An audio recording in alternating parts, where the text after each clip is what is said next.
Hello and welcome to my October series of videos, which will be dealing entirely with the Hellboy franchise. This first episode will talk about the comics, the next will deal with the films, and the final will deal with Hellboy and other media in a special Halloween edition review, so be sure to tune in on the 31st for an extra episode. The Hellboy comics are, frankly, my favorite graphic novels of all time. Getting their start in the 90s, the series follows the adventures and mishaps of Hellboy, a demon raised by humans who now fights on our side against the ever-encroaching tides of evil. The series stands out in my mind as unique in terms of art, story, and characters, and though it does have its downsides, these are mostly outweighed by the superior aspects.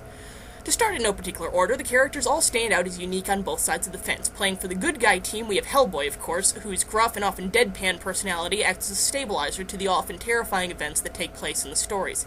His signature bumpy forehead is a product of filing his horns down, thus leaving those circular stumps which are sometimes mistaken for goggles.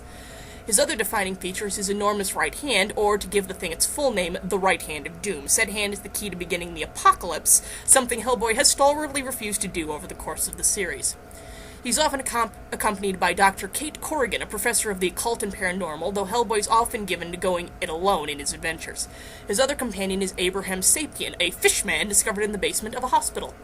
Other recurring characters on the good guy team are Liz Sherman, a pyrokinetic who has very mixed feelings about her ability to turn into a Bic lighter, and a homunculus named Roger who has issues with pants.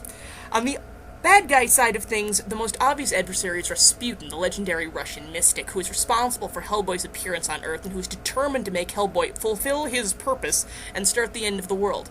Rasputin's most loyal follower and companion is Ilsa Hopstein, a very badass female Nazi who will do whatever Rasputin bids, including sacrifice herself to revive the goddess Hecate. The other prominent nemesis on the Rasputin team is Cronin, a Nazi scientist who always wears a gas mask. He's become a rather iconic character, ironically enough, even though he has a very small role in the comics, something I'd chalk up to his character getting a personality expansion in the films. More on that next episode. Other recurring characters, both friend and foe, include the aforementioned goddess Hecate, the famous Russian witch known as the Baba Yaga, the Celtic god known as Dagda or the Dagda, and the Ogdru Jahad, a gigantic seven-headed dragon imprisoned in the void or outer space or somebody's closet. The exact locale is never made clear, and it wouldn't surprise me to find them lurking in the tank of my dorm room's toilet. If they ever get loose, they're supposed to cause the end of the world, though if my guess is right, they've almost already done that in my bathroom on several occasions. The stories themselves vary between standalone shorts and full-length plots, though all the tales usually arrive back at the same point and end with Hellboy yet again defying the powers that be and opting to protect humanity rather than to throw us into a lobster pot and start melting the butter. Some stories do move outside these circles, usually the aforementioned shorts, and these ones tend to be your average, almost fairy tale-like setups, involving an odd location for Hellboy to explore, such as one occasion where he has to defeat a bunch of Japanese demons who appear human by day, but by night their heads part company with their bodies and zoom around like possessed helium balloons. The art, however, takes the grand prize in my mind. Mike Mignola's strong colors and powerful use of black and negative space give the stories a delicious, dreamlike, and sometimes nightmare-inducing beauty. The hard angles of many of the characters often stand in sharp contrast to the realism of the scenery and the animal life, and when I say nightmare-inducing, I mean it, in what is probably my favorite Hellboy story of all time, a short known as The Wolves of St. August. There is a scene where the aforementioned Professor Corrigan falls through the floor of an old castle and is confronted by the ghost of a little girl from the medieval ages. The ghost tells Corrigan that she cannot sleep and cannot go to heaven before asking, "Why does God hate me?" Corrigan tries to reassure the ghost, telling her that God does not hate her, at which point the little girl grimly responds that he does. The reader then turns the page to be confronted by the little girl, still wearing her medieval clothing, but where her head was, a wolf's head is thrust through the collar of her dress. The wolf girl finishes her statement saying, "He made me this," and disappears. The scene is intensely creepy, something exacerbated by the harsh black background and the bright colors used by Mignola.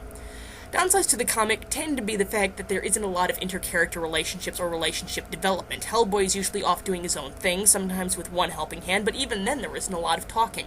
Most characters struggle silently with their own problems, and as far as I know, the only romance evident in the stories takes place between Ilsa Hopstein and a character named Vladimir Girescu, who turns out to be a vampire, and that, in my mind, does not speak to a healthy relationship. Twilight be damned. For those interested in the more steampunk aspect of things, there's plenty of crazy gadgets, wild experiments, and of course Cronin with his ever-present gas mask.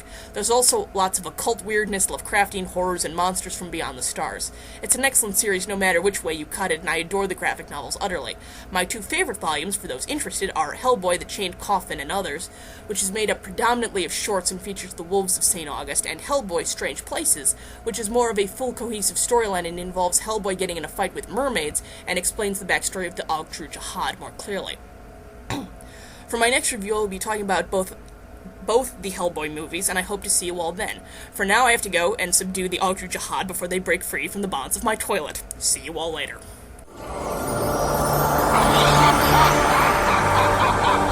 Der Fürst der Finsternis.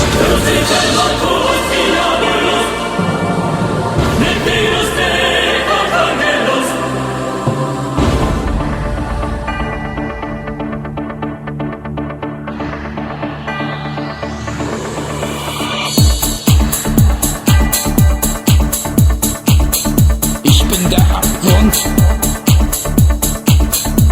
Das Chaos. Mein Name ist Lucifer.